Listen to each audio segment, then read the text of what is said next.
There we Pink go. Pony Club. I'm gonna keep on dancing at the Pink Pony Club. What's going on, Emojii? How you doing? What's up? How's it going? It's been a minute. How you been? I'm doing all right. Doing all right. Just hanging out, getting ready to get this bread. I had a live before. I've been doing a lot of podcasts recently. I accidentally put your number 92. You're actually number 292 on podcast, but I will change that in post. Okay. Everyone say hello to Dashi. Hello, Dashi. And What's up, Dash? yeah. Can I Oh, can we I have a call good him time. Dash? Can I Sure. call him Dash, or I Yeah, have you can to call do me the Dash. E like that? Yeah, Okay. no, Dash is fine. So Hey. everyone spells Dashi with like a Dashi, but it's really Dashy.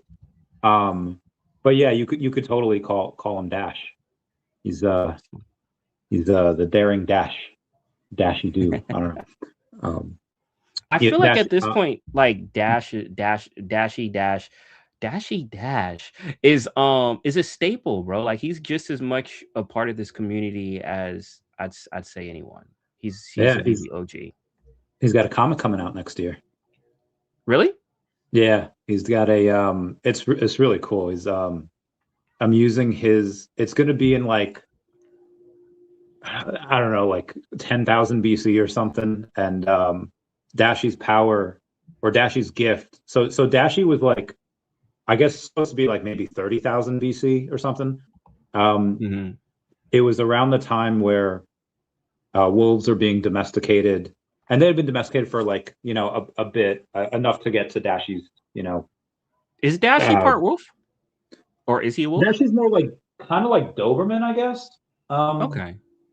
but so I mean, I'll play loose, fast and loose with um what what time period it is, but it's supposed to be when humans are like hunter gatherers stuff. Maybe they've been maybe wolves have been domesticated for like a couple thousand years. Enough to where they can kind of breed dogs into different purposes.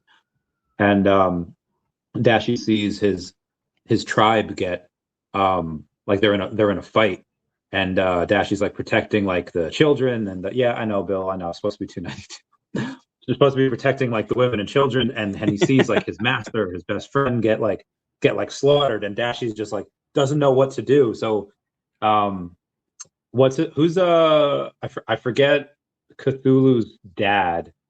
I forget his name, but like Cthulhu's dad, or even I Cthulhu, didn't I know. forget I who it didn't is, even like know comes in Cthulhu and had a hears dad. Dashi's like war cry, and Oh. grants Dashi a power. If Dashi's in statue mode, Dashi doesn't age. And Dashi can live for like 1,000 years, but a lot of the time Dashi's just in statue mode. So it doesn't. So this is how he lives like for a long time. And that's how eventually he'll be brought to like modern times. Like Pro the Doge comes in at the end. I don't want to give too much away, but it's awesome stuff.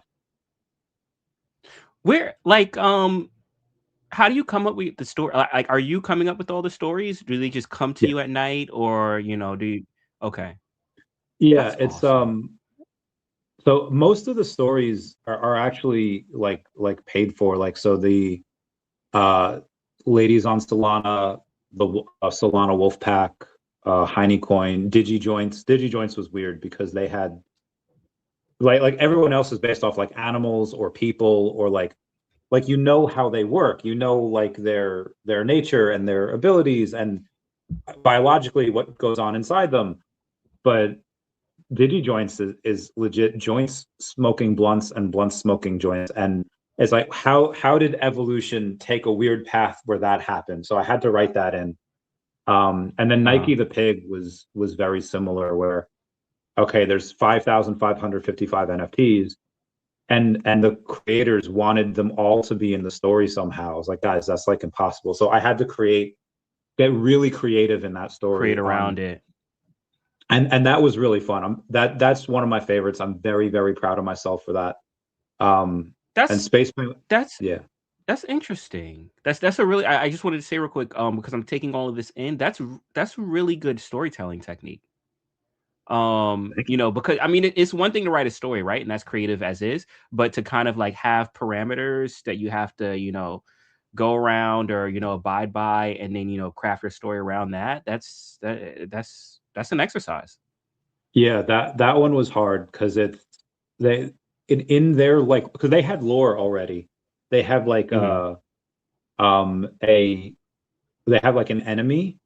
Um and so we had to like okay, and he had like cosmic powers, so it's like so I had to make sure that and all of these stories that I was hired to write, they're all under daCat Chronicles. So Hmm. they're all in the daCat universe and they get a crossover. But because they had such a like a cosmic entity as like an enemy, and Nike the pig, we call him Nike Prime, where all the 5,555 NFTs. But instead of having them be NFTs, they were all different versions of Nike. So they have Hmm. like this Nike verse, and um Nike, I don't want to give it away, but they all go into making Nike Prime, and I had to make it so that he doesn't come in until like the fifth like the fifth daCat book, because daCat doesn't start off with like cosmic type of entities. It starts off with like very technologically advanced species, but it's not like one entity that can come in. And so we have to make it so that they come in like the fifth daCat book. They have their own story, but then they cross over, and it's Got it. really cool. The Hat Man is introduced into that. I don't know if you know who that is. Do you? I have no clue. I don't. I'm learning all of this right now. This is all The new. My mind is blown. All new. so the Hat Man is um he's I guess public domain. He, like nobody really knows him or created him, but it's when you take too Oh, it's like much an like old character, like okay, public domain character. well, it's like nobody's ever made any like monetization off of it because he's like a legend. Is he's what you see when you take too much NyQuil or Robitussin when you're You're like glitching a robo little tripping. bit. Hmm? Uh-huh. Yeah, so then they You're glitching a little bit. Like oh the shit, connection is my fault. choppy. Is that better? I don't know if that makes Yeah, it but I better. can't see you now. Okay. All right. I Um mean, there. Wait, I think we're good. okay, coolio. So No. that the Hat Man is what you see when you take too much Robitussin and you like glitch out, you like hallucinate. So he's really like if you Google him or like Oh, okay. TikTok him, you can like see. But yeah, like nobody like owns him. There's no big company that owns that IP. What's up, Magic? How's it going, girl? Girl, girl. Hey, Magica in the building. What's up? Yeah, we love Magic. I was just on. Oh But yeah, but so yeah, I no, think that's another. interesting. I think. Yeah, go. Oh, I think that I have heard that story before, but I don't know what it looks like. For some reason, I feel like I heard that story from you. So this Probably feels like a when deja we're vu all like moment. Florida or something. Yeah, yeah. We're Possibly, looking possibly. looking more extra there. So there's yeah. I guess why we're I here got my today is because I have my because glasses. I got my Gojo glasses. hell yeah, See? I see. So I also for everyone else that's watching this on like YouTube, they can see you like moving and stuff. For whatever reason, my internet's been buggy, and you are stationary for Mm, me. But everyone else on YouTube can see you move. okay. Well, yeah. I mean, Yeah. I'm seeing myself move, but yeah, maybe an issue because you sometimes maybe a bit choppy for me, may go in and out. It seems Yeah, okay now. It that's seems okay now. okay, cool. But yeah, we're here today because we were on Magic's channel on Monday, and we were just talking Pokemon, and you had so many questions, and they wouldn't like honor them. They're like, no, we're not going to bring. Well, he's asked enough questions, and I was like, I could be here all day. I don't mind um, talking Hmm. about Pokemon. Um, yeah, what are so that's why we're here Well, today talking about the well, I anime want to and Pokemon. say, and I was telling Magic this. I was like, this is I think probably my favorite episode of Crypto Magic Hour, because it just dived into fandom talk, right? And you know me, right? Like I'm I'm all for it. So to hear you kind of like just go into Pokemon and and love a Pokemon and go into depth, and also to see Dave and Magic both look like deers in headlights, it was just amazing. It was amazing. But like listening to you, it just brought back a lot of stuff, from playing Pokemon over the years. Because I mean, I've played pretty much every generation. I think the only generations I didn't play were Black and White and Sun and Moon, which I hear are probably the ones that I should have played because they're always listed as the best ones. But other than that, I've been like transferring my Pokemon ever since Fire Red and Leaf Green. I still have Pokemon going back to there in in my Pokemon home. So it was dope, kind of like just hearing chat about Pokemon. I was like, yo, we have to have a conversation, we have to have a chat, a stream where we just chat that and anime and just all things fandom. So you're younger than me. You're like what, like 33? Um, I choose not to disclose my age because I'm a cartoon. I'm a figment That's fair. of the internet. So, Like you're actually 3,000 years old. It's like, okay, that's fine. Um, the reason I said so, because you said all the way back to Fire Red and Leaf Green. So if that's a Gen 3, Pokemon game, it's like, okay, if you would have said back to Blue and Red, you would have been about my age or older. So I will. oh no, I played Blue and Red, but it wasn't until Ruby and Sapphire that they started that you could actually move them up. I think before Yeah, that you were capped. So like Blue and because remember those were for Game Boy Advance, right? So they I were don't think game they had them, and then Gen 2 were for Game Boy Color, and then exactly, and I don't think yeah, there was a link between the Game Boy Color and the Game Boy Advance game. So once Ruby and Sapphire came out, you pretty much had to start from scratch all over again. And yeah, then Fire Red and Leaf Green were the new, like the remakes, and yeah, so that's why I said since then. yeah. We had everyone, like, I think around probably the late 2010s, like, because normally the batteries in those games can last for like 10 to 20 years, but around that time, when it's like, okay, it's been 20 years since those games were out, because you could trade from Blue and Red to Gold and Silver. Correct. um Mhm. but yeah, you couldn't trade past that. So then when all the batteries started dying, everyone had like a day of mourning on one Pokemon day. Or just like, everyone comment F down below to pay respect. And Mhm. yeah, that always, oh god, that always got me. And that's what honestly made me kind of like not want to play someone like Gen 3 when I was younger. Of course I played that all I played every game of Mhm. Pokemon, I think, ever. But yeah, that made me very salty. My characters were just locked. You know what I didn't really care for about Gen 3?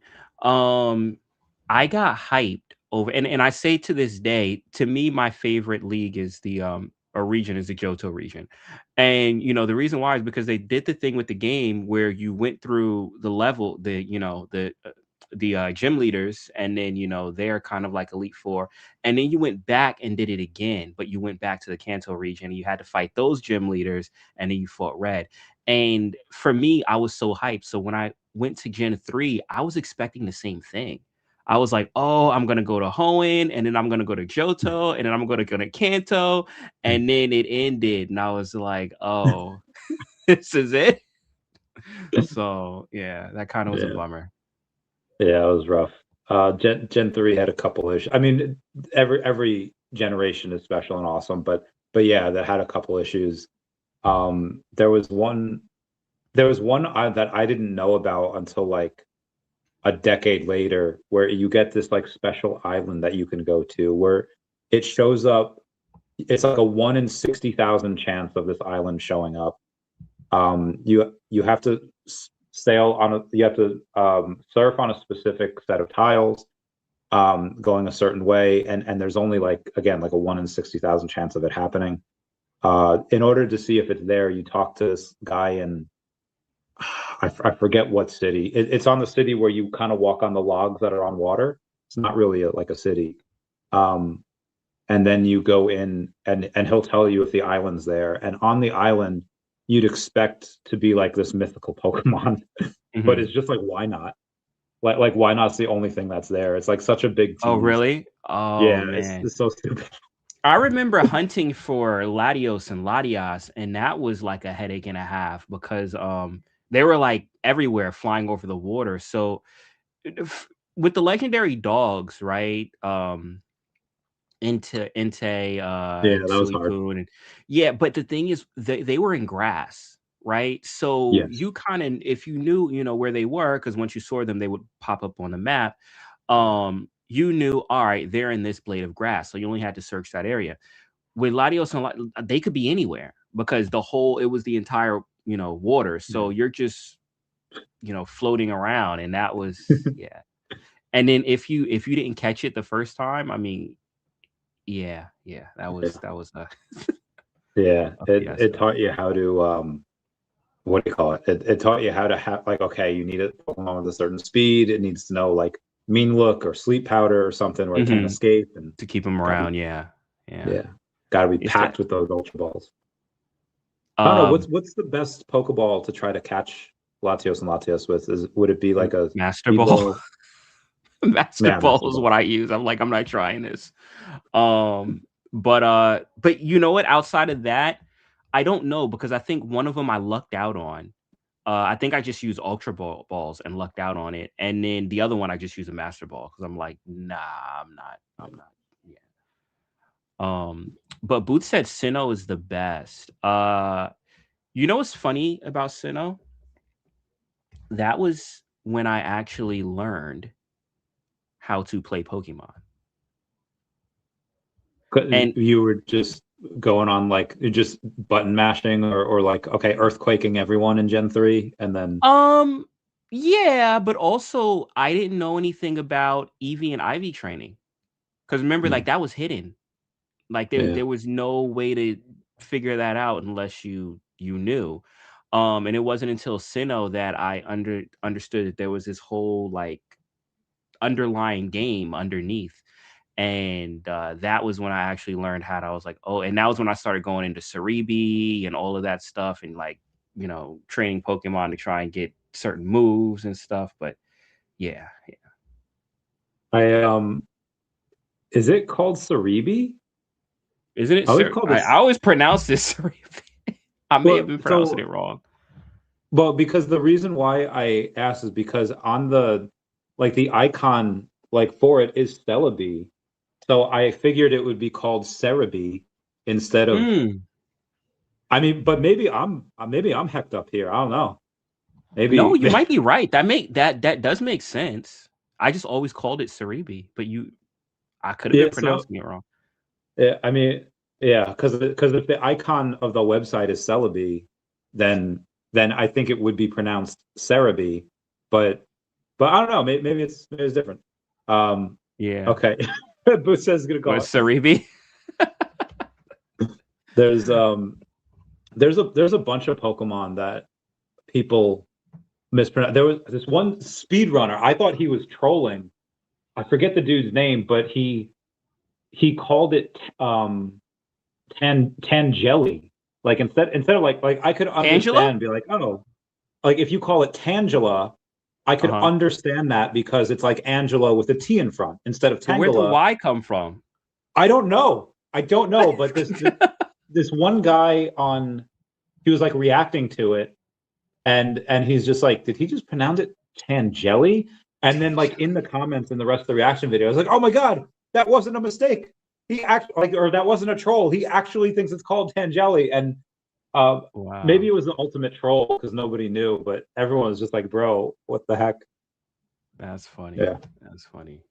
why? Um, yeah, I was okay, so I was looking up a video the other day, right? And this was something that I didn't talking about like old games, right? And having to figure things out because a lot of times we'll bring up like Lion King or like those games that were like impossible to beat, right?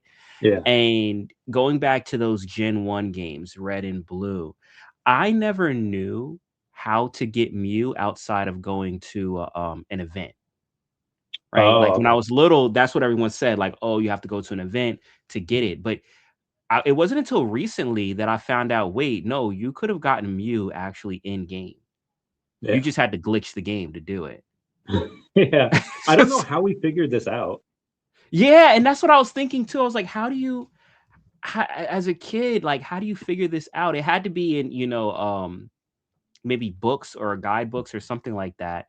But because I remember I knew the missing no. Remember missing no the Yeah, the rare candy cheat. Yeah, yeah, I knew that one, but no, I never knew, you know, that you could get Mew in game, which is crazy. yeah. He's actually one of my favorites to play with because you get him before the second gym. You can get him before Misty. There's a bunch of Pokemon you Really? can catch like Hmm. super early if you glitch it. And I don't mean like putting like a Game Shark in, like that's a whole different thing. Hmm. But I think there's three that you can get. It's really crazy. You need Charmander to do it.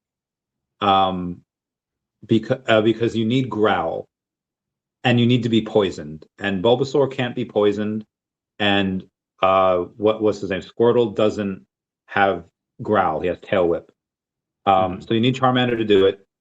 You have to get poisoned in Viridian Forest by a Weedle, and then you have to have a battle encounter. So every 4 steps, you get like a black screen. It like buzzes in there.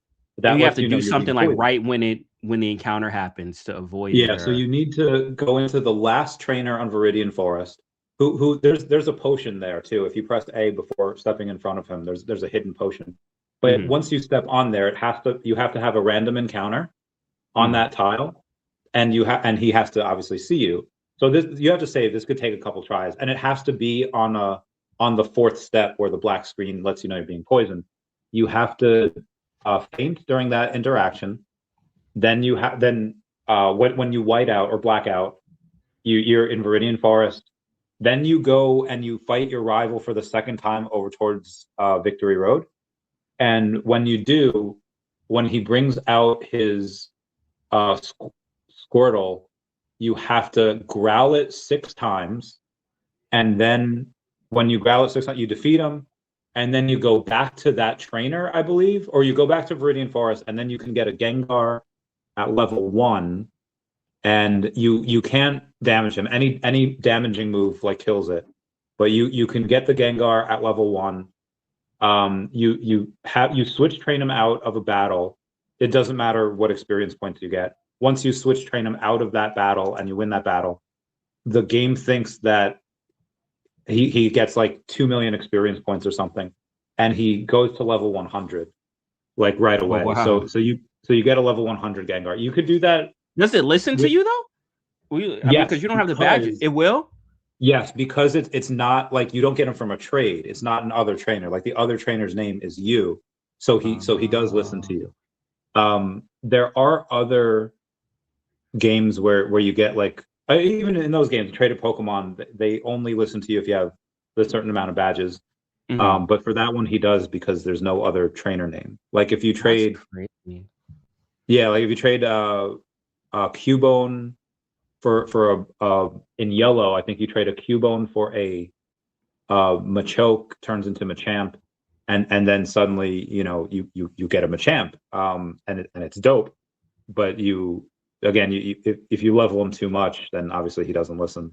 And Mhm. he stopped listening to me like during like the Sabrina match. I was like, shit, Oh because he was man. just he was just like countering everyone and like submitting everyone. And then he stopped listening, and then Alakazam killed him. So but it was fine. Have you ever played those? Not the Kaiser ones, but have you ever played the ones where I forget what they're called now. Like the challenge type of run throughs. What do you mean? I have to see what they're called. Challenge videos. They are called they're not Kaizos, Nuzlocks. So the Nuzlocks are the rules for that are you have to only catch you can only catch the first Pokemon in every area you enter. So there's Route 1, there's just Pidgey and Rattata, there's that route on the left, sort of Victory Road, where there can be Nidorans or Sparrows. Then you can only catch a Pokemon, and it's the first one that you see. And if you Hmm. kill it, then you can't use it. And if a Pokemon faints, you can't use it anymore. You have to, Is this like a self-imposed rule? Like, is there any yeah. benefit to doing this? It just makes it harder. Makes the game harder? And Okay. and it makes it fun too, because you have to like kind of think like, okay, what this trainer probably has these Pokemon, these moves, and you just have to know like a big one with that is there's a Team Rocket member in Mount Moon that has a level 16 Raticate and it knows Hyper Fang, and it could like wreck your day. And if it wrecks your day, then suddenly like, oh man, I can't use these now. Mm-hmm. Yeah, I so feel that you. it just makes it harder. Magic makes me sad from her comment.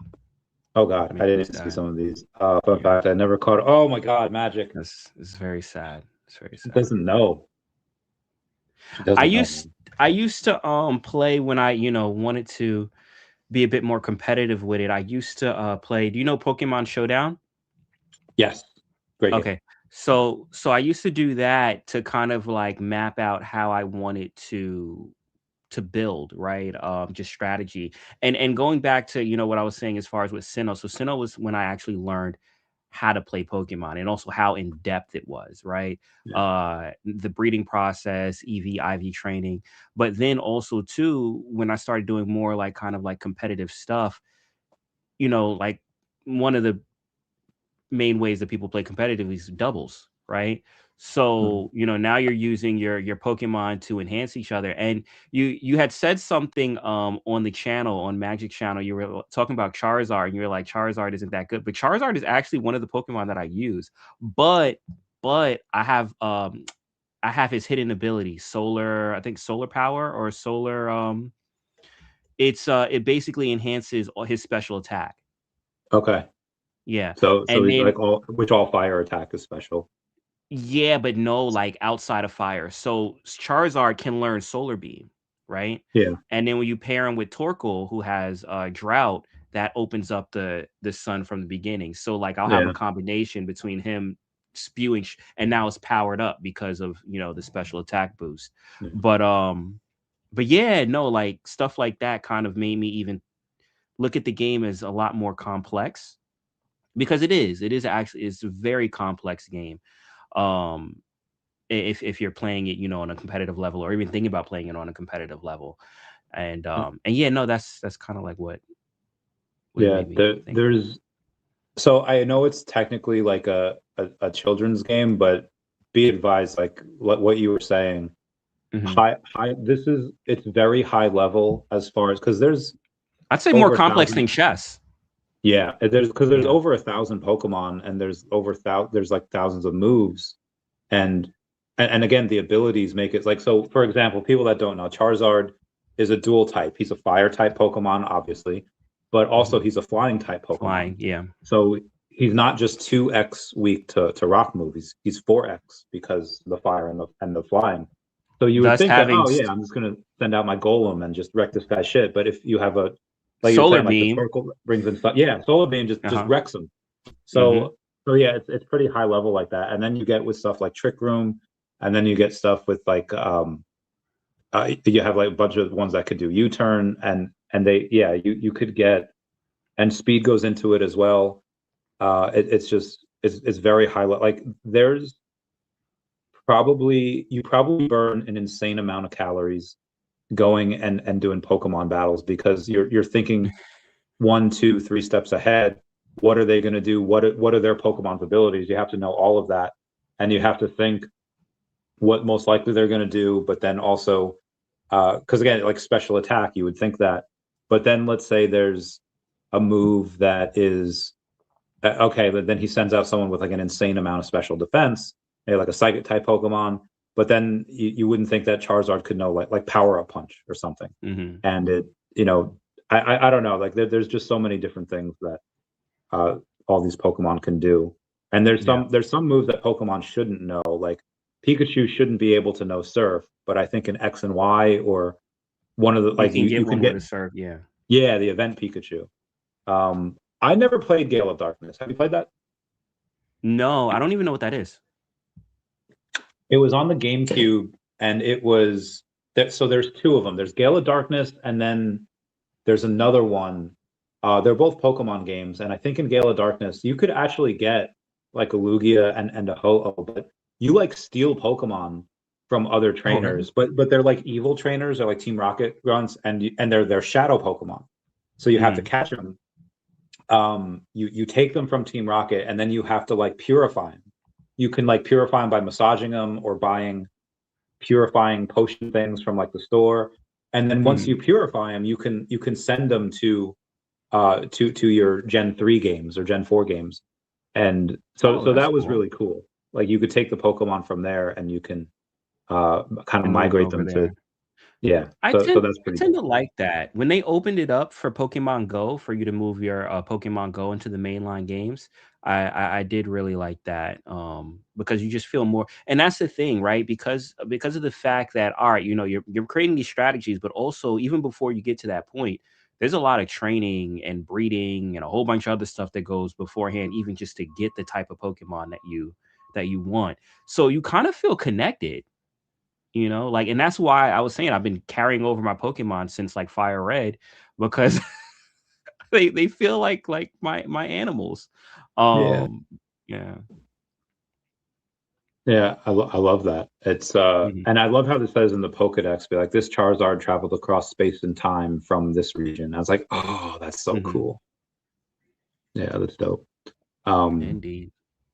there was a there was a time where I tried, like, I didn't know that you couldn't migrate from gens 1 and 2 to 3 and whatever. So I'm like playing Pokemon Channel, I'm playing Pokemon Home, I'm playing all these things trying to see like a way to migrate. And then I like going to the Pokemon Stadium too. It just wasn't possible. But back in the day, like before the internet, like there was no Bulbapedia, there was no Cerebi, like you didn't Mhm, know. You just had to, like, I didn't know how to evolve my freaking, I thought they changed the mechanics in Gen 2 for Growlithe, because like I wanted an Arcanine, but you couldn't find a Firestone in any of the stores, and you had to do one of like 8 things, or one of 3 things can get, like, your mom can buy one for you.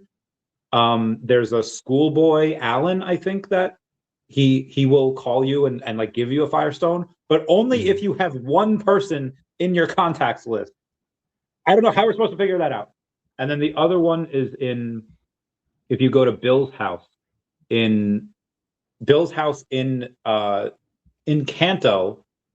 Obviously you're playing a Johto game, but you go to Kanto, you go to his house, Mhm. and it's either him or his granddad. You have to show him like certain Pokemon, and then he gives you those stones. But it was like, bro, that was horrible. I hated that. Mm. Yeah. Yeah. Rough times. I don't know, what was the most frustrating thing that you ever did in Pokemon? Frustrating? Yeah, Um, I'd say probably catching like those dogs. I'd the say, legendary and I dog. yeah, and I say the dogs was worse because it was my first time doing it. Right? So Yeah, like, granted, Latios and Latias is harder to do, right? Because you're covering more surface area.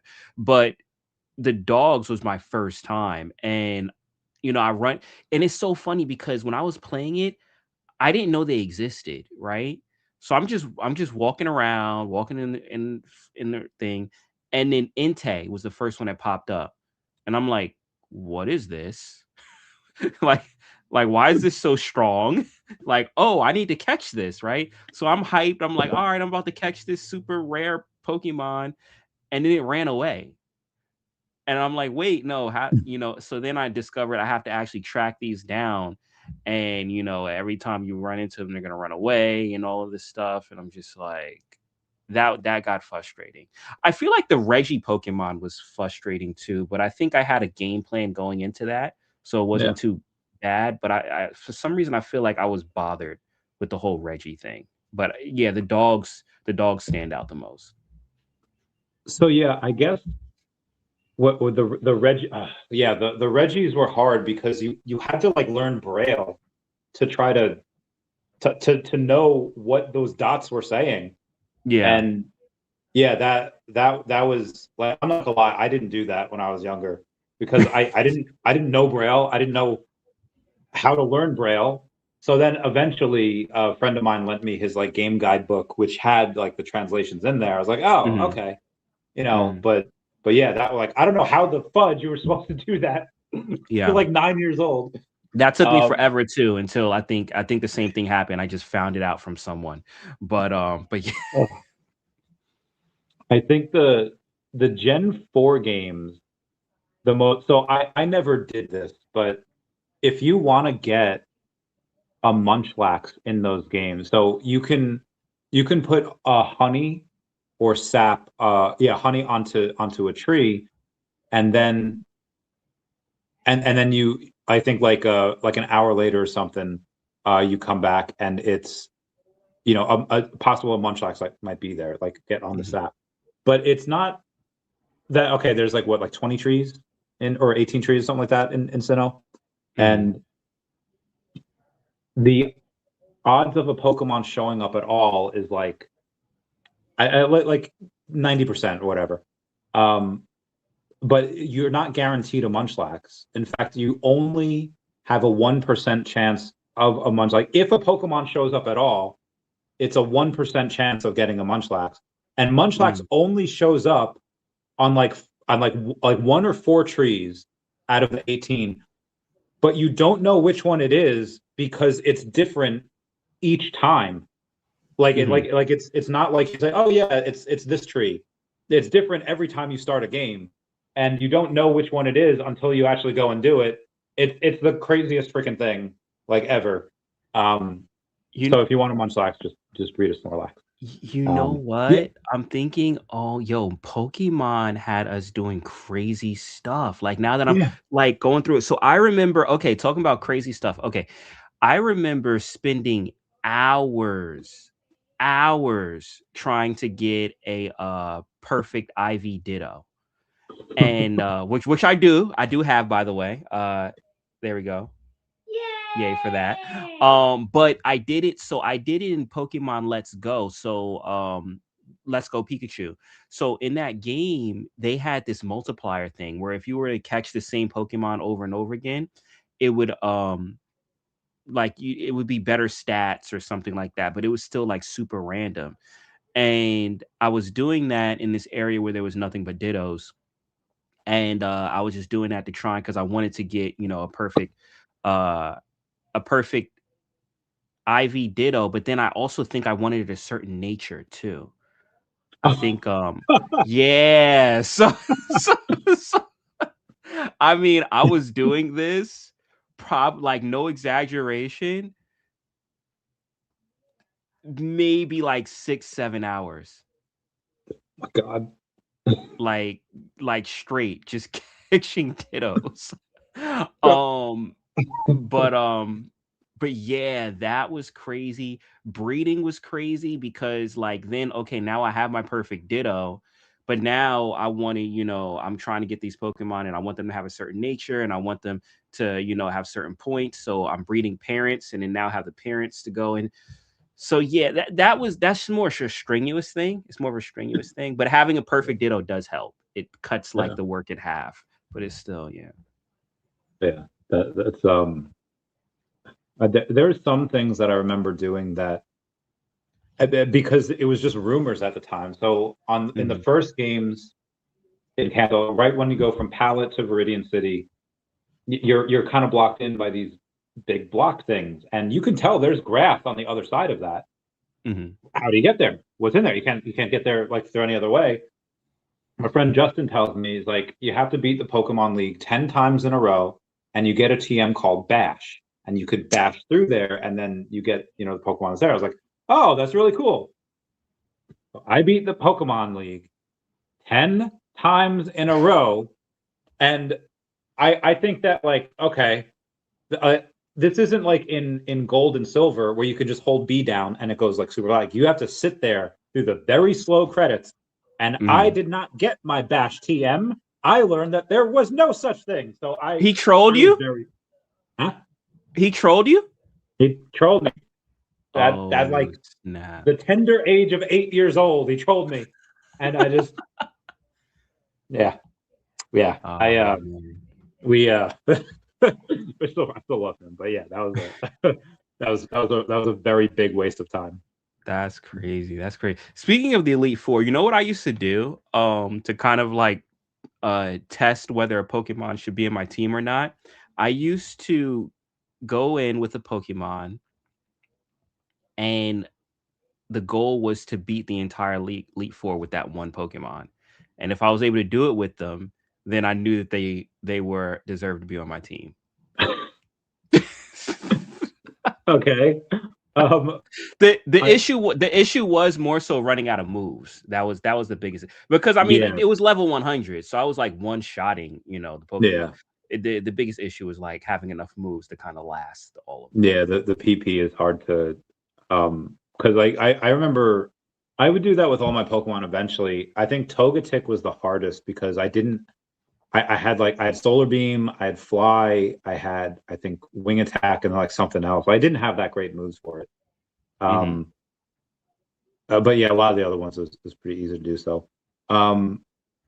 In Red, I think one of my favorite things to do with Red is do it with just 2 Pokemon or 3 Pokemon. And one team was just Charizard and a Beedrill. And Beedrill can learn Swords Dance. And Beedrill fucks hard. Ooh. Yeah, like that's dope. You do a Swords Dance and then Twin Needle, and you're just pwning everything. Yeah. It's dope. What about you? What's your favorite team for Red and Blue? Oh, Red and Blue. I have to stick to Kanto.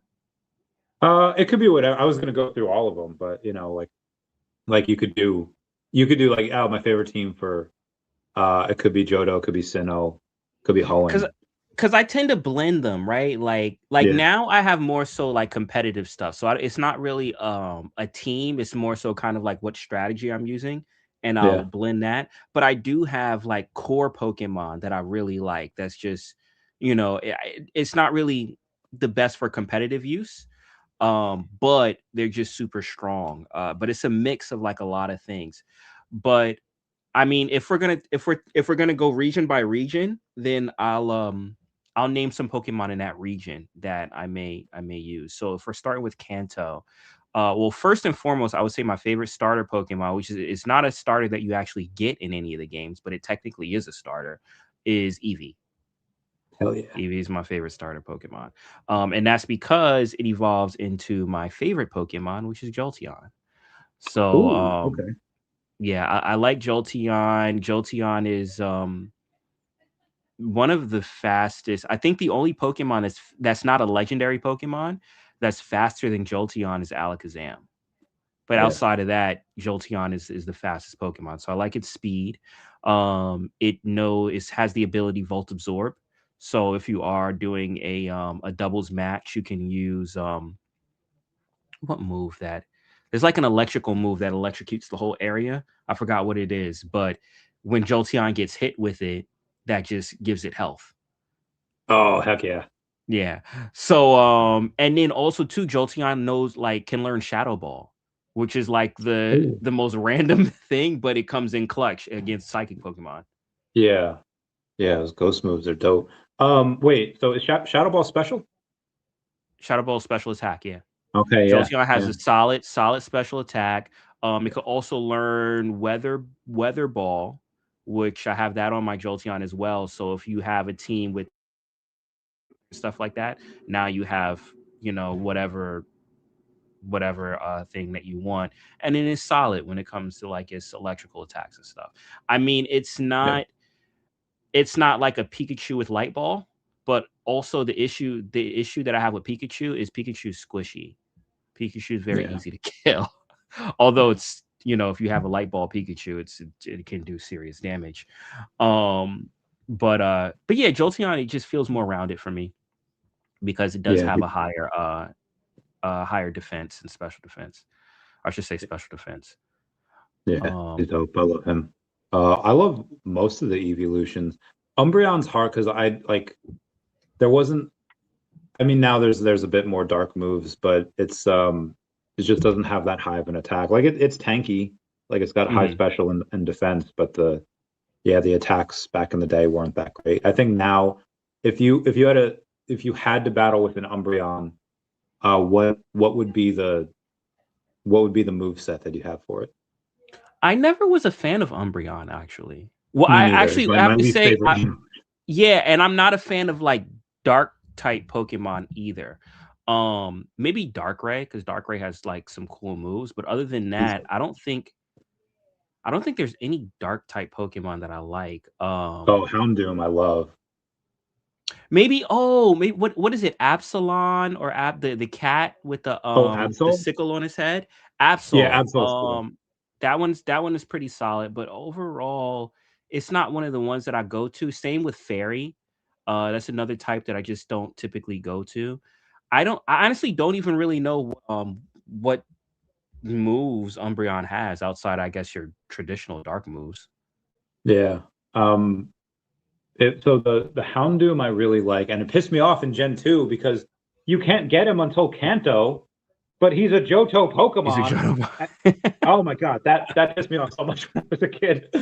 Um, but yeah, he's dope. Because Crunch is not that powerful, but it's good for him because he gets stab boost from it, and then Mhm. also he can do a special drop. So Yeah. I think that's really fun. Obviously, flamethrower is great. And then I guess you could do feint attack. You could do. I mean, back in the day, there wasn't. Again, there wasn't that. Even now, like I said, there's dark moves aren't. There's not a ton of them. Is But you could learn return is too. is Tyranitar part dark? I know it's Oh yeah, ground, I but think he is. Tyranitar is actually something that I use. I do like Tyranitar. Yeah, yeah. Tyranitar is dope. Let me give a. Let's see what we got. Yeah, it's a rock and dark. Mm, Um, he had great rock type and dark. coverage too because you could give him like because let's say you'd want to get like a grass type because he's rock, right? You can teach him fire punch. Hmm. The earthquake is yeah, he's so dope. Yeah. Freaking love him. Another one from Kanto that I really like is Gengar. Gengar is pretty solid. Alakazam, Charizard. If you have the Solar Charizard, I think that's also a pretty solid choice. Um, Pikachu, Light Ball Pikachu, but like I said, it's squishy. Um, Have you kept and up with the Pokemon anime? no, I haven't. And it's funny because I kept up with the games, right? But I kind of stopped watching during Johto. Oh, you gave up years ago. Yeah. Oh, so I watched through Johto. I didn't really like Max and May. Hmm. Max I hated. May was also annoying because she replaced Misty, and it's like can't replace my girl Misty, right? That was the Um, thing that bugged me. They kept replacing the yeah, characters that I loved. I know, it pissed me off. Um, but the but after that happened, when we got to Diamond and Pearl, and like Dawn was cool. I liked her. I liked her Piplup. Her freaking. So was it Ash? Ash had the Gibble. He kept doing. I think it what was that? Was a meteor move that dragons can learn? Meteor Smash or Meteor Yeah, something something like that. Meteor. He was for whatever reason, Piplup just like attracted those moves. So there's like 10 times in the anime where Gibble does like that move and it just lands on Piplup. Piplup just gets wrecked. And it was the funniest thing because it happened like every other episode. Mhm. Um, but Dawn was cool, and Paul was a good rival. I liked him. Mhm. But there's a Kalos or whenever Ash gets a Gengar, um, he's at Professor Oak's, and his other previous fire Pokemon are teaching him how to do fire punch, and Mhm. he's like struggling, but he has like a montage, and then eventually whoosh, little flames come out, and everyone's like, oh! They were like Joe Rogan is like, oh! And then suddenly he does it, and he masters fire punch, and it's such a freaking good episode. Sorry, just yeah, No, it's so good. I feel you. I Um, feel you. the anim I guess that was my story about Gang. You mentioned Gengar, and my mind went to Mhm. the fire punch thing. Um, Yeah. But I say those are probably like my favorites from the Kanto region. yeah, I mean, I tend to not name like legendary Pokemon because they're kind of like OP and you can't, really use them in yeah. competitive stuff. But I mean Mewtwo, I do like Mewtwo. Mewtwo is pretty solid Pokemon. In Brilliant Diamond and Shining Pearl, I think like after the first gym, there's this like old couple, and you can if you have a I got Jirachi because this is the guy. If you have save data in your game system from Sword and Shield, which I had, he gives you a Jirachi, which is dope. And I didn't play Let's Go Eevee or Let's Go Pikachu, but if you had save data in your system from that, then she gives you a Mew, and it's like holy crap, you Oh, get two really? legendaries before the second gym. It's like I didn't even oh know my that god, it's so cool. Huh? unlocked, and that's for Shining Diamond. That's for Switch. Yeah. So no, yeah. Yeah, it's so cool. So if you had Let's Go Eevee, you get or Let's Go Pikachu, you get Mew, and if you have Sword and Shield, which I had, you get Jirachi. And it's like, oh my god, you get two like mythical Pokemon. Like Yeah, perfect. that's It's so crazy. so That's big. crazy. Fatty in chat? Kanto? Encanto. Oh, Mhm. actually, spoiler. So that is one of the movies we'll be reviewing at some point during Toontown to Tokyo, Heck Encanto, yeah. which I I did, see recently. I love that movie, but it's like 4 years ago, when I was dating this girl Danielle, Hmm. she was very picky on movies. We watched like 5 minutes of it. She's like, I hate it. I was like, what? She's like, Really? yeah. And I was like, oh, it's so Did she good. not like musicals or something? Like, Um, because 5 minutes into it, I was locked in. But you know what? Um, I started watching it. I'm not gonna go too much into what I thought because we're gonna review it. But I started watching it and I hit up Magic. I was like, have you seen Hamilton before? And it was just a random question I had. Like, I don't know what it was that triggered that question, but I was just like, I wonder if she's seen Hamilton before. So then at the end of the movie, I realized that the person that did the music for Encanto is the same person that did Hamilton. And I was oh, like, that's dope. oh, that makes sense. Yeah, that's cool. I didn't know that. I never saw Hamilton. I know everyone's just like, bro, it's so good. I've heard some of the songs, and it's not my thing. Um, Some, sometimes you gotta, sometimes you have to like, the songs don't hit until you're actually in it. I mean, I can understand how there are scenarios where that happens, and I'm Hmm. sure it does. But like I heard the hunter K-pop Demon Hunter song Golden before, like I heard that on Yeah. TikTok before you showed me the movie, and I was like, yeah, that Hmm. song's great. And then in the movie, like I didn't know it was going like you just had like banger after banger, and I was like, oh, Hmm. there's that song, like so I was already hyped from like the plane scene where Hmm. everyone's fighting, and I was like, yo, this is so good. And then it goes right into that, and I was like, oh my god, this is great. Um, Hmm. and so I was like double pumped. Like, yeah, that was so good. K-pop Um, Demon Hunters was, yeah, was lightning in a bottle. That was yeah, did lightning in a that bottle. that win a Grammy? Yo, that's won everything. It won a Grammy, it won a Golden Globe, it's nominated for the Oscars. This is like Hell yeah! this is like the biggest movie of this generation. And it's It's so yeah, crazy that it went straight to Netflix because they didn't believe in putting it in theaters. yeah. That is Who so wild. on God's green earth saw that movie and said, you know what? Nah. Like, oh my Uh, god, that was so I good. don't know. If they're still at Sony, they're probably like the laughing stock. They're probably the person that people make fun Yeah, God, that was nuts. Um, yeah, I forget. No, I say that, but I don't want to say I have a weird taste. I like most of the stuff that most everyone else likes, but I want to opinion on this. Booth has asked me this before. Um, I know in my heart, in my mind, that Avatar: The Last Airbender is a much better show than Legend of Korra, of. Hmm. but I still like Korra better. Um, Mm. what did you think about Korra? I didn't finish it. So you Yeah. hated it that much? I didn't hate it. It just didn't. I mean, it was cool, but it just didn't. I was missing Aang and miss. I mean, Yeah, granted, he's in it, right? But like, it's still. I don't. I have a hard time with change. Same thing with Pokemon. I had a hard time I with understand. change. That's why you stopped in Johto. Yeah. Yeah. But I mean, I should go back to it. I should, because there was a lot of things that I saw, like even just clips and stuff. And I'm just like, you say you didn't finish it because it's boring. um, because I hear things about it, right? So I probably should go back to it. But yeah, I lost. I I mean, lost. if you didn't even make it through season one, don't even bother with season two. But season three, I will die on this hill that that's as good, if not better than like many Avatar: The Last Airbender episodes. Like that is Really. season three is so freaking good. Like that is my favorite season. And then season What four did is you really good too. Hmm? What did you think of the live action? And not the movie, not the not the Yeah, movie. I'm the talking about the Netflix. Netflix. Yeah.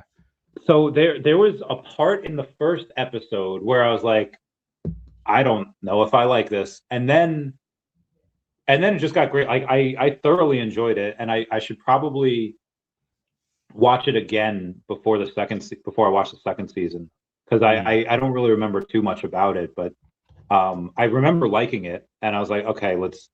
And there was something in it that made, but I know now, like the dude, I forget how old he was, Ang, in the actor that played him, but he looks like a 12-year-old.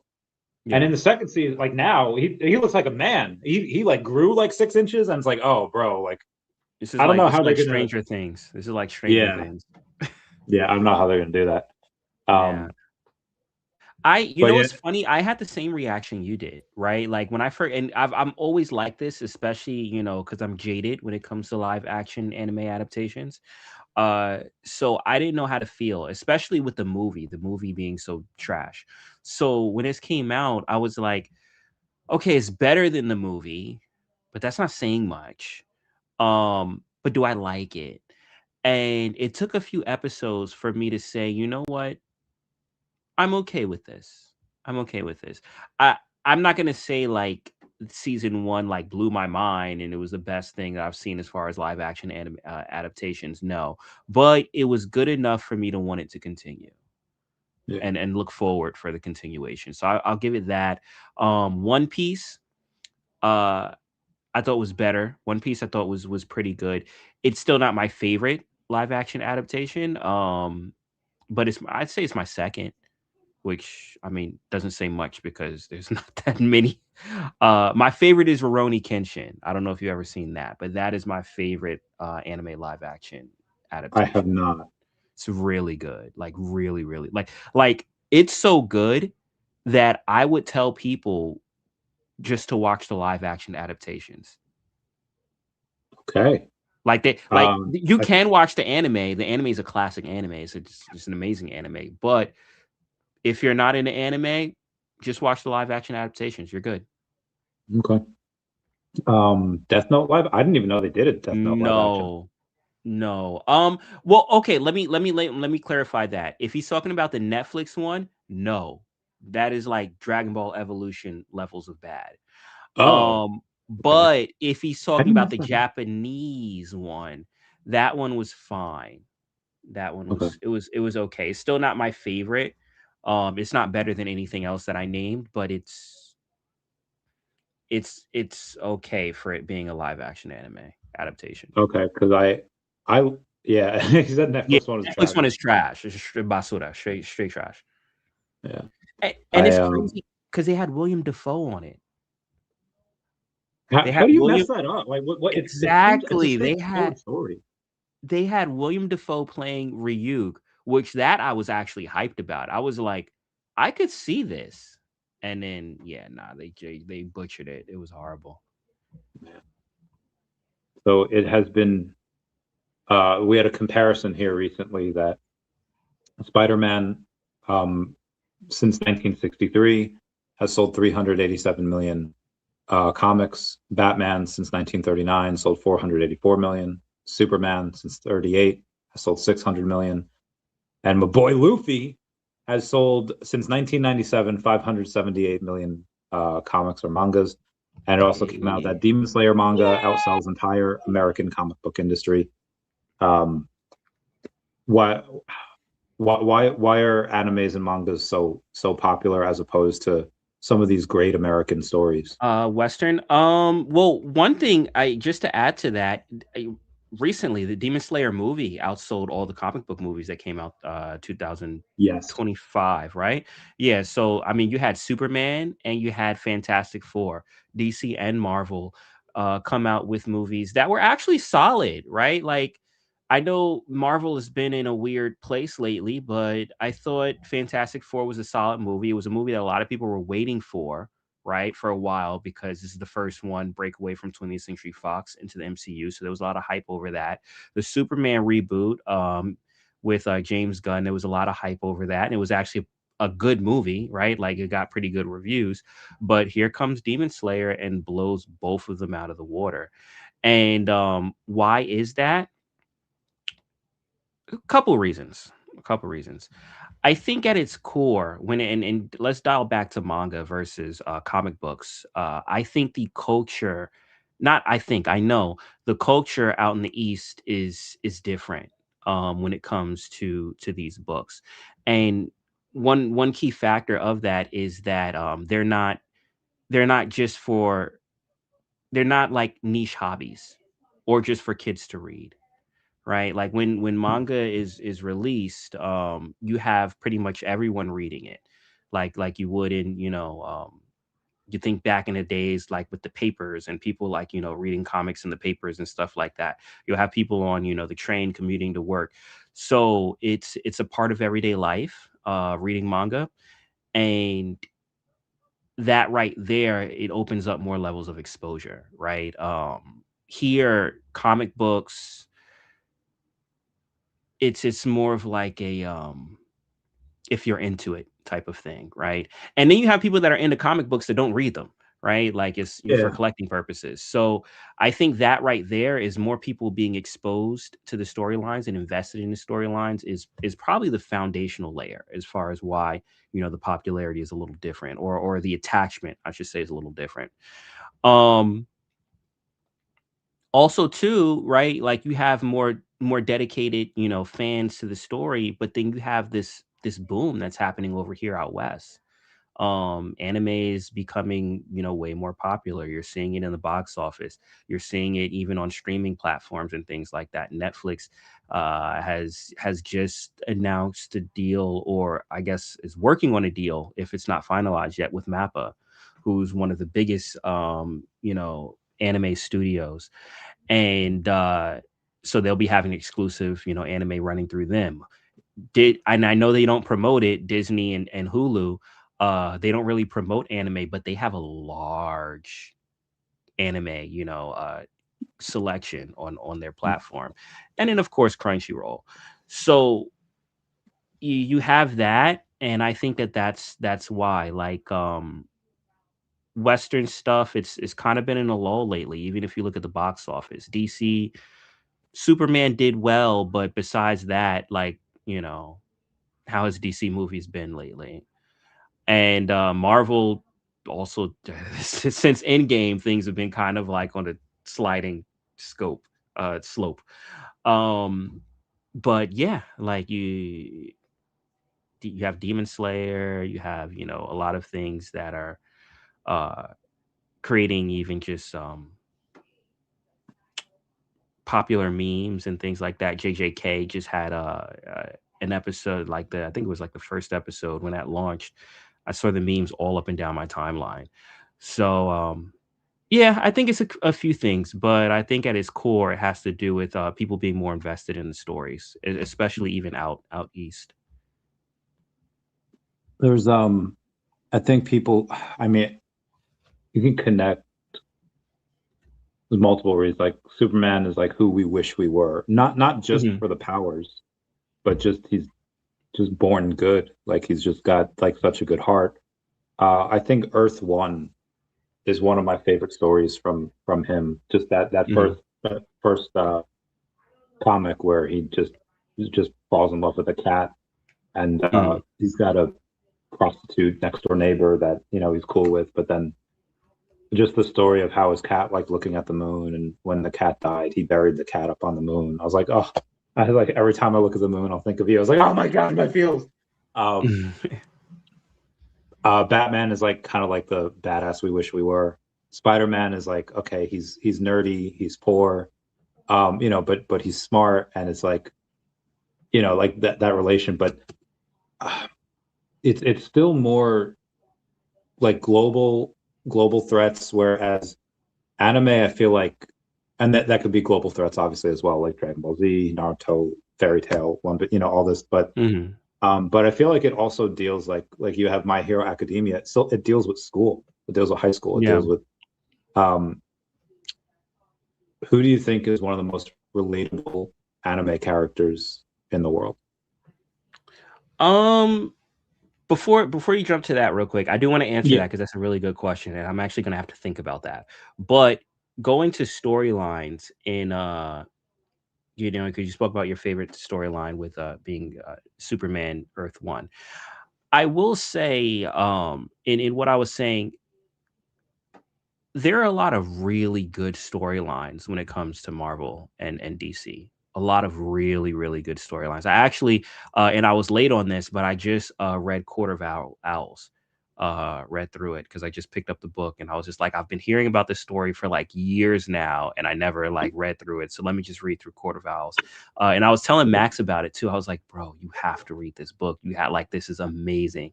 And for me, I always tend to gravitate towards Batman stories because they're just a little, they're more grounded, right? Like, and I think that that's another reason why people gravitate towards Batman because it's not so, fantastic. It's things that people can relate to, crime, and things like that. But also the storytelling, right? And being attached to the characters and emotionally invested. So you still have a lot of that with DC and Marvel. It's just, I think a lot of people, unless they're really diving into it and picking up comics and stuff like that, they're not going to know about that, right? Like you I'll give myself an example. It was years before I even read, Court of Owls. Now, granted, I've read other DC comics and stuff like that, but that particular one and this amazing story. But how many other people that maybe familiar with the movies had there's these key storylines that they just haven't dived into, as opposed with anime where kind of like, especially if you're talking about out in Japan, their first exposure is the manga, right? It's kind of like yeah, the anime is used to promote the manga as opposed to the other way around. So, a lot of people are very familiar with the core and the source material. Now, as far as with it being relatable, right? I do. So I was looking at something that made a really interesting uh, point in comparing anime to Disney, right? And I was actually talking with Magic about this too. But they were saying that, Disney is really good at making characters, right? Like making these characters that you fall in love with, that you can, yes, connect with, identify. Anime, now, while there are characters obviously that, are strong characters and that you can identify, but they also have a really good way of making situations that you can relate to. Where maybe the character doesn't stand out like an yeah, Aladdin or Ariel or something like that, but they're in a situation that you understand and you can actually place yourself there. And there's a lot of shows and movies and stuff like that where it's just you're watching it and you're emotionally invested because you can see yourself as that character.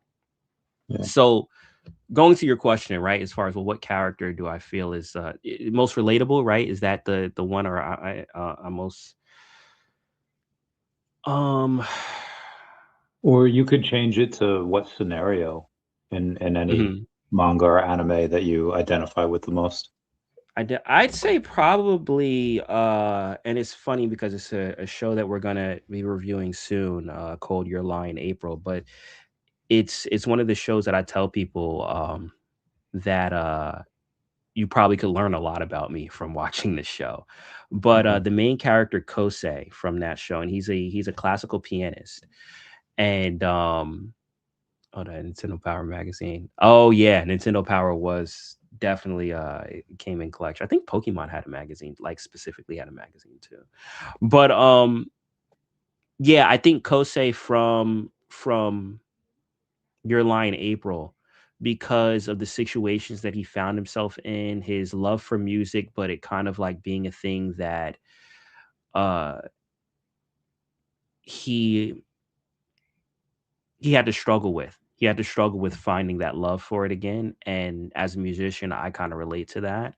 And just the story in a whole, like the narration was done like in poetry, like it's a really beautiful story. If you haven't seen it, I would highly suggest watch Your Lie in April. Not action, it's just beautiful storytelling. But I would say probably if I'm being honest, I'd say probably Kosei.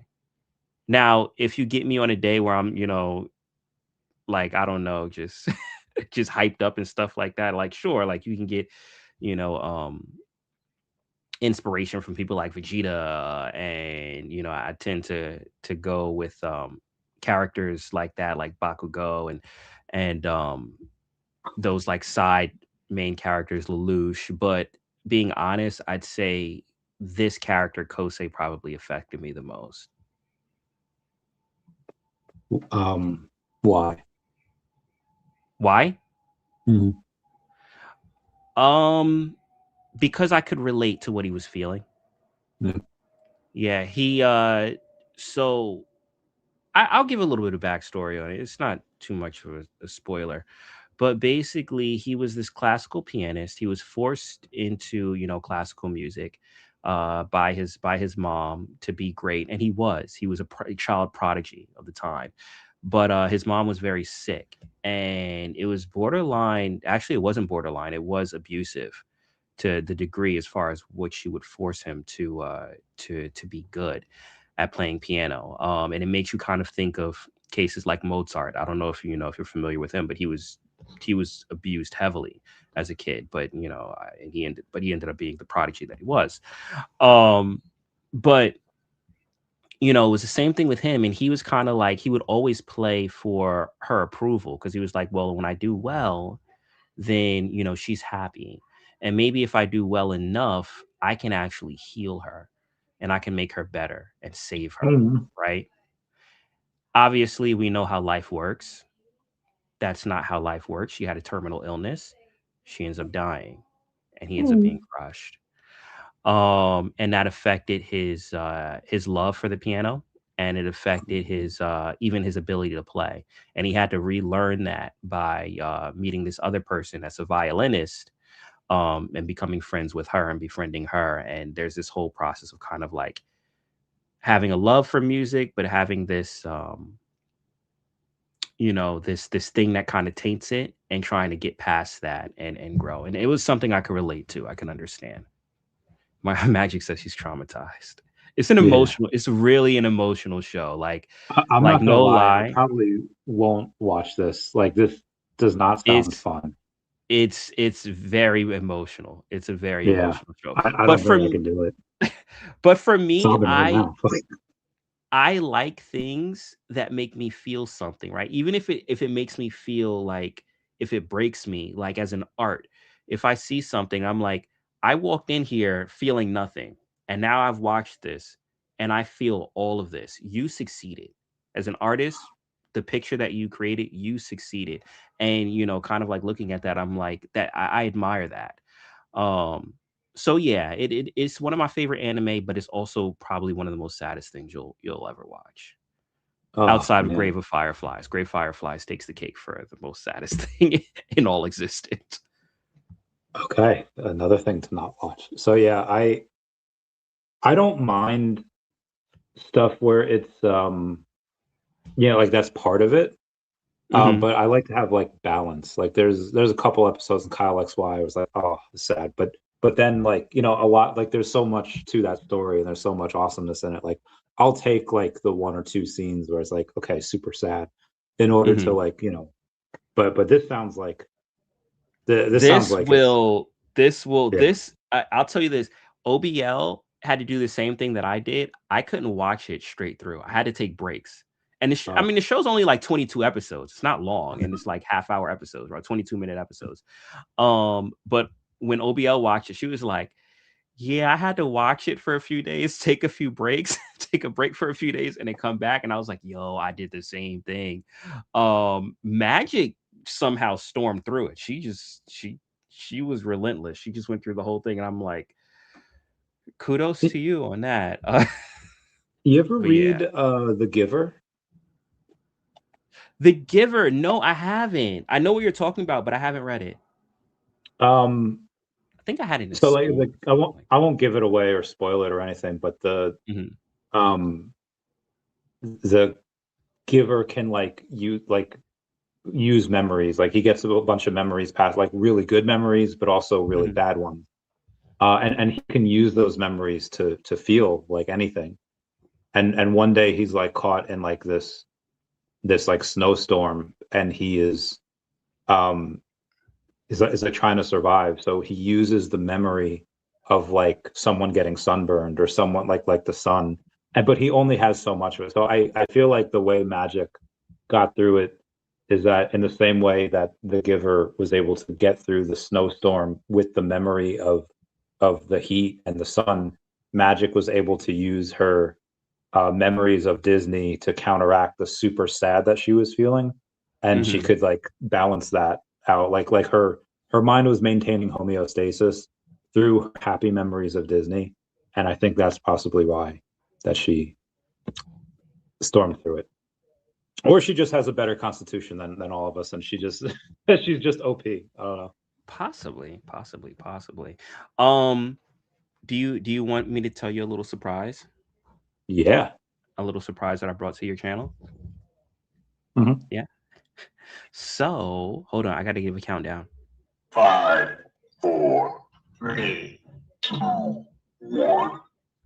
Yay! So someone in your chat today will win a VeVe digital collectible. Oh. So Yay! You can decide how you do want to do it, but someone today will have the opportunity to win a VeVe is digital it collectible. this one? No, I mean they can go get that if they want, but this is separate. This is separate and apart. Did you get that? Did you Hell yeah, grab I one? got it. Hell yeah. Like I got one too. I put this is outside my house. This is You know I what's thought like this is creepy AF, bro. you know what's funny? So I didn't know what it was, right? I saw it on the timeline, and shout out Majin. Um, but I saw it on the Yay! timeline, and I was like, "Oh, okay. I guess I'll just grab this," because I saw it in the app, right? And I was like, "What is this?" But it's sold out. So then Majin posted how to get it. I was like, "All right, let me grab one." And then I saw a post from, I guess, the company, and I was like, so this was like advertising a movie, right? Like it was like you watch the trailer, and at the end you get the QR code and you can grab one. But I thought that was actually pretty cool, like a pretty cool way to market a movie, because I would have never heard about this movie had it not been for this. Yeah, same. I'm very curious. So they're coming on the podcast in like 2 weeks on March 6th when the movie comes out. Hmm. Um, I'm serious. Like, how did that partnership start? Did someone from VeVe reach out to them? Did they reach out to someone on VeVe? I think they knew who I was because I commented. They're like Randy. I was like, yeah. And so I shot them a DM, and they're like, yeah, we'll come on. And so they were so I don't know how that happened, and I'm really curious to see if any other movies would come out and have this on VeVe. So Yeah, I think it's pretty cool. I think it's good exposure on both ends. Maybe I will check out well, it depends on where it is. If it's streaming on Netflix, or if it's easy to get to, then maybe I'll check it out, because why not? But like I said, it's something I wouldn't do had it not been for this. I would have never even heard about this movie. But also another thing that I think is cool is you can't sell it. Like, so if you get it, your account is cursed and you're stuck with it like forever. yeah, the trailer was awesome, and I took that leap. I took that leap of faith, and I was like, all right, it's gonna be stuck with me forever. I don't know how Uh, many of them were sent we're out actually because it said they minted. were all like sold out. Obviously, anyone that downloads the QR code can get one. Hmm. Um, I even reached out to a couple people so that hasn't had used the VeVe thing in a while. I was like, hey, just here's a free collectible, and I I know don't know if I they know got it. there's a max of 6,666. That's Yeah. the edition max that it says. But as far as how many got them, I don't know. But yeah, I thought it was interesting. A little interesting thing to do. I can't wait. What are the parameters for the giveaway here? Is it just going to be like I'll pick someone, it's over, or is it just? That is up to you. I'm just coming bearing gifts. I'm like Santa Claus. All So right. that however you want to do it. But someone in your right. chat could win in a giveaway. Okay, so it's going to be. I don't know if we can do it for. Well, we've been talking anime. We talked Pokemon, talk anime. You haven't watched Gilmore Girls yet, have you? Right? No, I'm sorry. Okay, I'm that's sorry. fine. That's fine. How about we do this? Okay. It's going to be a number, but it's going to be the number of a Pokemon. What number is Sparrow in the Kanto Pokedex? Whoever comments the number that Sparrow is in the Kanto Pokedex will win the giveaway. And don't go where to Gilmore Girls. He said, "Don't go there." It is not 17, Omar. You were close. He is in the I have it in the AI overview right here. Yeah, Jason Pena got it. It is number 21. Hey, Jason Pena wins the collectible. There you go. There you go. Yeah. So Jason, what you're gonna have to do, actually, what is your I need his X handle, or could you get his X handle? He has to reach out to I think it is OMW. Jason Pena 2000. Jason Pena 2000? I think it I'll check real quick, but okay. Yeah, his X handle is Jason Pena 2000. Okay, can you do me a favor? Can you just share that in the DMs with me, and then what I'll do is I'll send that over to OMW so he knows who won. I shall. I just badge. Okay, hang on a second. Meow meow meow meow meow meow meow meow meow meow meow. Okay, there we go. It has been sent. The dark deed you requested is done, sir. Okay. So Jason, just stay on the lookout. I'm gonna reach out to OMW for you. I'll announce it later on the timeline too, and tag you in it, Randy. All right, that's dope. Congrats. Oh, so AMC Theaters has now begun screening AI-generated short films at select theaters before the trailers, with potential plans to expand nationwide. What do you feel about this whole AI takeover that's been going on? This is weird. Okay, so I'm torn. But you know the thing that tore me the most about this? Hey, yo. I saw an AI thing of Akira. I don't know if you saw it on the timeline. Do you know what I'm talking about? The anime Akira? No, I did not. So what they did, it was a clip. It was like a trailer of Akira, and they did an AI like literally frame by frame of everything, right? But in live action. And going back to my statement about, typically live action anime is trash, which it is, with the exception of a few exceptions. One of the key reasons is because they don't stay faithful to the source material, right? Yeah. But if you are able to take the source material and literally frame by frame recraft it, but now use AI to make it live action, are people going to want that? And that's what I'm torn about. I mean, at that point, just watch the anime. If it's frame by frame, like, I guess the point of it might look better because it's real humans, but it's not real humans. Yeah, but I guess yeah. That's a good point. That's a good point, right? But sometimes people just like the aesthetic of things looking, with real people, right? Sometimes it's just the fact that it's animated that may, turn people off. And you take the exact same thing, but you put, real people in it, or the illusion of real people in it. Then now they're like, oh, I love this.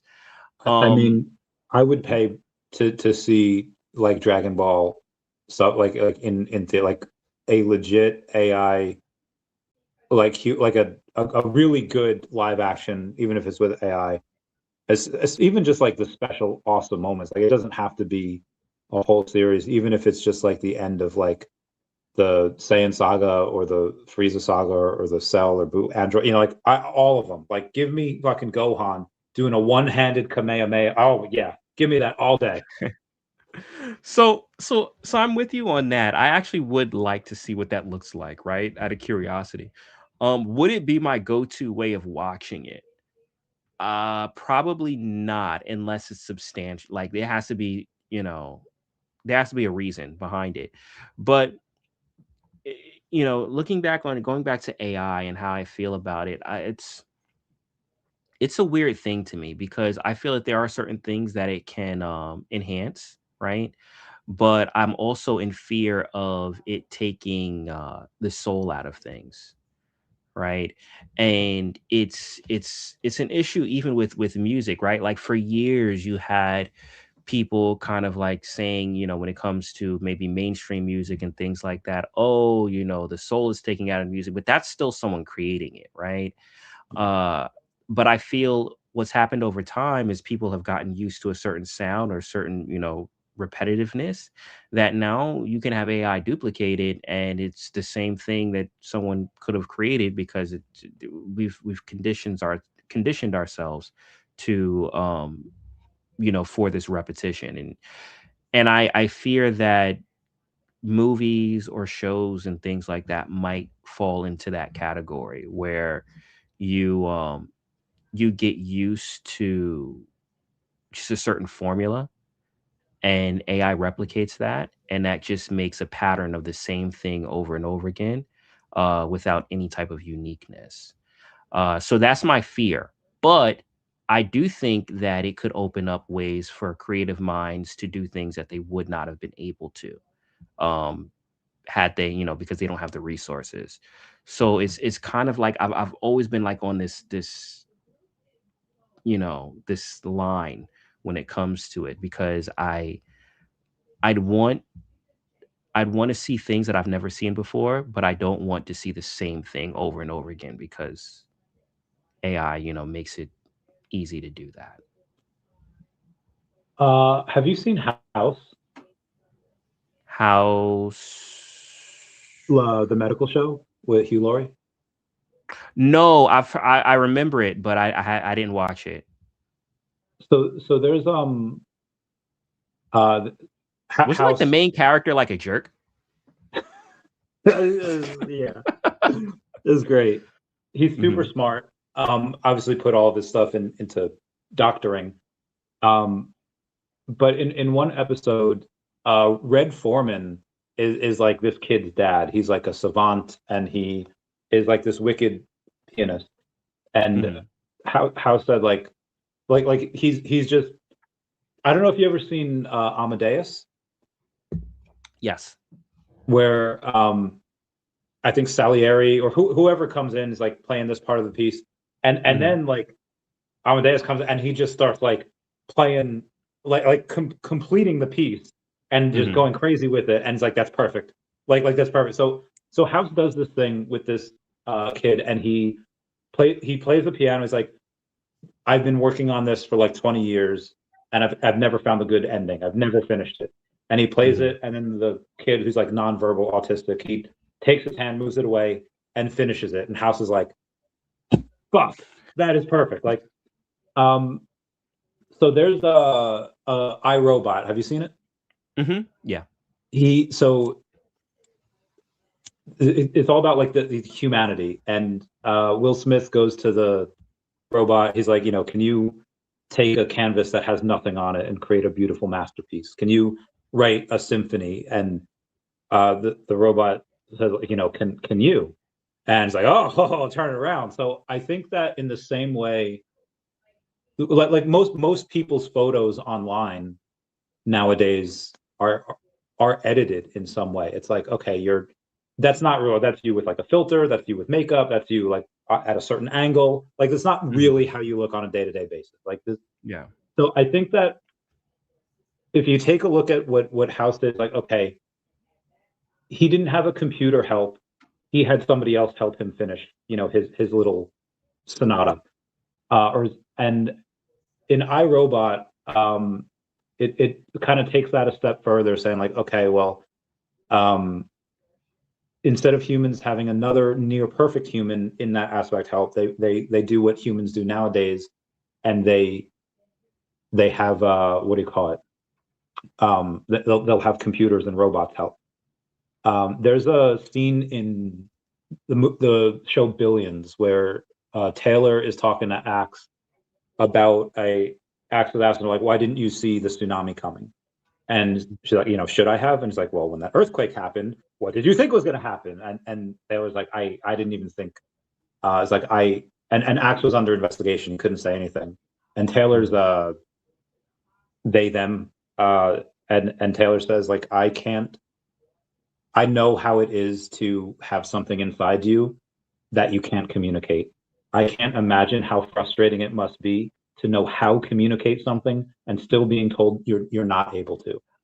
I think that writers like myself, that I have zero artistic capability. I can play piano, I can play violin, but I can't draw anything. Why it's taken a fucking year for the DeCat comic to come out is because I needed to hire an artist. He's an award-winning artist, it's great, but still human. Stuff still gets lost in translation. And I think as AI gets better, it can take the prompts from what I'm saying, like, hey, I need this line, I need this person or this cat to do whatever. And I think it can take someone like me that's like a nobody that's never done any type of art and can help me compete with other artists that are or other type of companies that maybe aren't working as hard. Now, I would always use an artist or pay I don't want to say pay an artist for it. But I think with two people, you can probably get two dedicated people, you can get more done and more of your vision done than the team of like 8 or 10 people that are just paid hourly. Like, okay, this is just like a job. So that's kind of how I think that levels the playing field in this one little scenario, right? Like there's obviously AI is disrupting everything. And I know I just went off on a crazy autistic. I get you. And you know what? I agree. I agree. And that's the thing. That's the part that you want, right? You want creativity to still be there. And you want this to be a tool where people that have creative minds that may not have been able to put their creativity out there in the world for whatever reason, right? Because it goes beyond even just the ability, right? Sometimes it's the resource. Like think about even what digital streaming has done for discoverability of musicians and artists that may have never been discovered because they may not have had the resources to have a record label behind them or to pay for the studio time and stuff like that. Now people are able to create their own stuff through using software in their MacBooks or their iPads, right, and put it on Spotify and get exposure. And the same thing is going to open up with AI as a tool, right? You may have people that are amazing writers, but they may not be the best musicians and things like that. And they might not be able to afford even, these top-notch producers to kind of like have that vision. So I think it'll open up, a lot of opportunities for creative minds, but also too, with that comes people that may just want to put something out in the world without a creative thought or any creativity behind it. I'm just going to spit something out there. And because things are becoming more accessible and more easy, you're going to have a lot more of that, right? So now it's going to be like, well, how do you weed through all of the stuff that's coming out, right? To find those creative gems. And that's the kind of the part that is kind of like, now granted, I think creativity is always going to shine through, right? Because you're going to recognize it. You're going to recognize something to be, unique and stand out above the rest, right? But I also wonder as far as, well, what's going to be force fed, right? What's going to be pushed mainstream? What's going to be, in the attention, at the spotlight of attention, just by the world. But yeah, so that's where the duality comes through. But no, like I love that. I love that it opens up doors for to do things that you wouldn't typically be able to do because you know, either you may not have known how to do it, or maybe you may not have had the resources to do it, but you have the creative mind and know how to, you know, to have a vision. You know, that's what I'm excited about. Visions being brought to life. Hell yeah.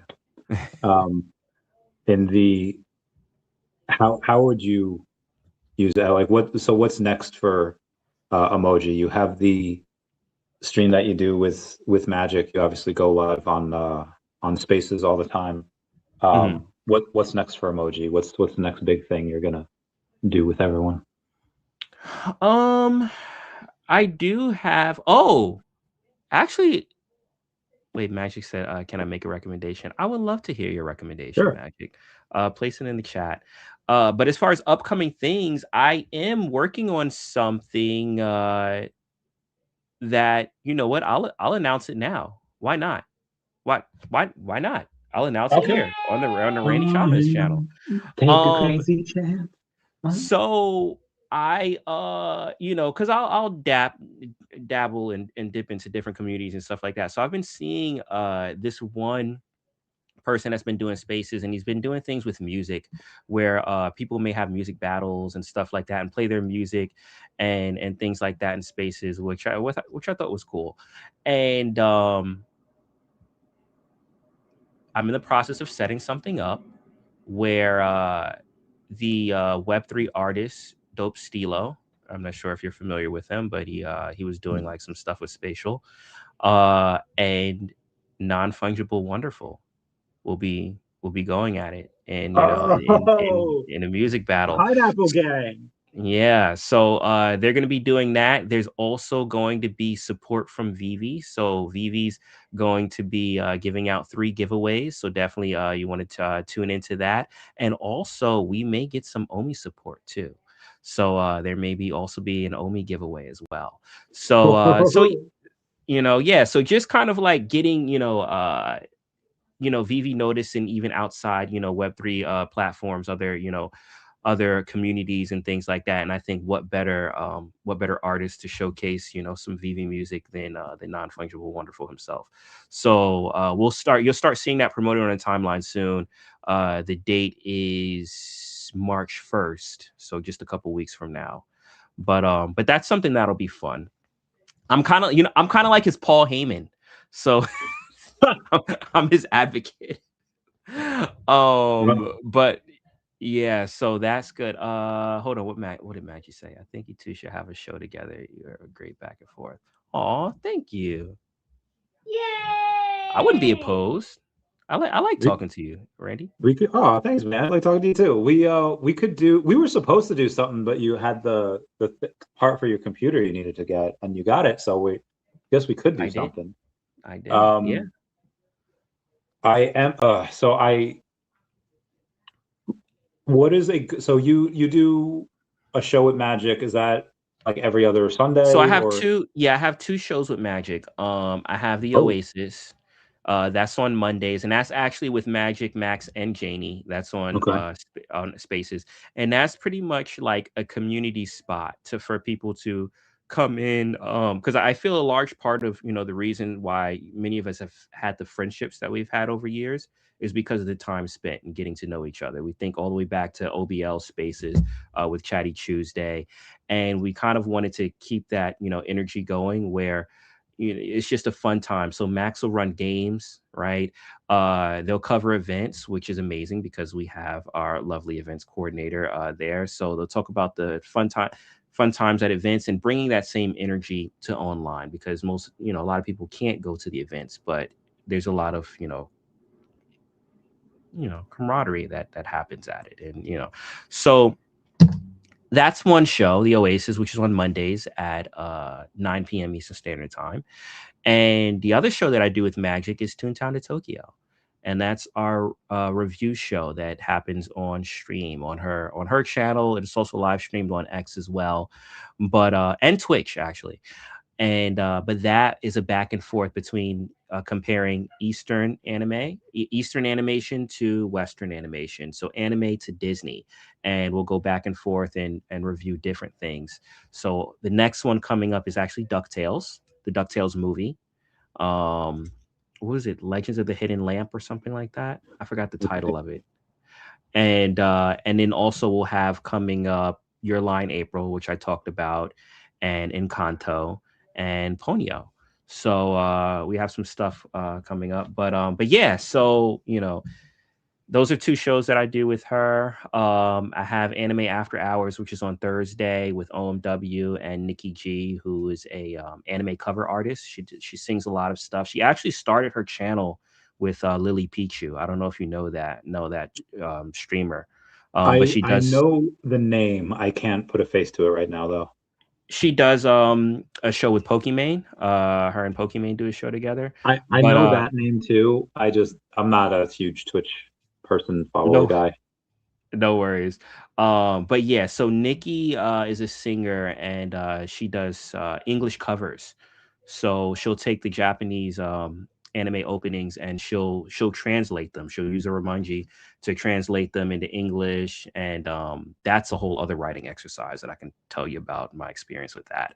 But she'll come and talk anime with us for Anime After Hours, which is also live streamed. But I mean, Oh, yeah. that's pretty much what I have going on. That's dope. Let's try a DuckTales. Was a good NES game. Yeah, the theme song was great. I never played the NES game. I didn't either. Yeah, that was so there's the old school DuckTales, then there was a newer version of DuckTales, like the last 10 years. What is have you I seen didn't like both? the animation for that. The new one? Yeah, I don't know. It felt like some of the newer animation, I don't know. I just don't vibe with it. It feels very like stick like, if that makes sense. Like a lot of the curves and stuff that were missing in like the ducks and like the 90s DuckTales, they look like nice and fluffy and everything like that. Yeah, And yeah. like the newer one, like the edges look like jagged and stuff like that. Okay, gotcha. Which yeah, Not I'm as just not a duck-like. fan of the animation. Yeah. Gotcha. Yeah, you need to. I run a Psyduck page on Facebook, and yeah, he's a little plump. He's a little. Hmm. Yeah, you got to have the plumpness. Anyway, I have a meeting at 10, so let's end it here in the next couple minutes, and then we'll talk off air for a bit. I guess last question. You have the stuff on Sunday and Monday. So if you were to do a show with me, Saturday, Magic is on Saturday. Oh, okay, so it's Monday and Saturday. So and then Anime After Hours is Thursday. Okay. Okay, it's Thursday. Oh, I'm all over the place here. No worries. I have to. If we tried to do, I don't know what your schedule's like, but do something like every other Sunday. We could do that. I mean, Sunday would work too, because I'm talking about Saturday. Saturday would work too, because with Magic we record and then we stream the recording. So it's not live, and it's always like a certain amount of time. So it's not like we're ever going to go over. So I mean, yeah, I think the weekends would probably be better, either a Saturday or a Sunday. Okay. And then maybe we could do it in the evening or something like that. And that's way Sunday it's evening far might out of be the best. way. Yeah. Because Sunday evening might be the go-to move. I'm down. Okay. Want to try? Give me one second. Want to try the 8th? How many weeks is that from now? It's like 2.5. I don't have my calendar. 2.5. Oh, yeah. Let's do it. Yeah, we could try that, and then we'll see how it goes. We'll tackle the. I mean, you made the Paul Heyman thing, but we didn't even tackle WWE yet. We got we got a lot to talk about. Sounds we'll good. do. Sounds good. Yeah, we'll do that. Yeah, we didn't even go over like OMI or I mean, we mentioned OMI a little bit there. We did a giveaway. Mm-hmm. We did our good stuff. What do you have to say to everyone until we meet again next time? Until we meet again, I hope you guys go watch some anime. Go watch some anime, read some manga. If you want to be traumatized, definitely check out your line, April. I would highly recommend it. But yeah, you know what? Just love fandom and love art, and a lot of reasons why we have these connections that we do, whether it be Pokemon or anime or what have you, is because something about these stories resonate with us and inspires us, and you know, in some situations may even inspire you to create. Big shout out to Randy with the upcoming comic that you have, and even more on the horizon, right, that I'm learning about.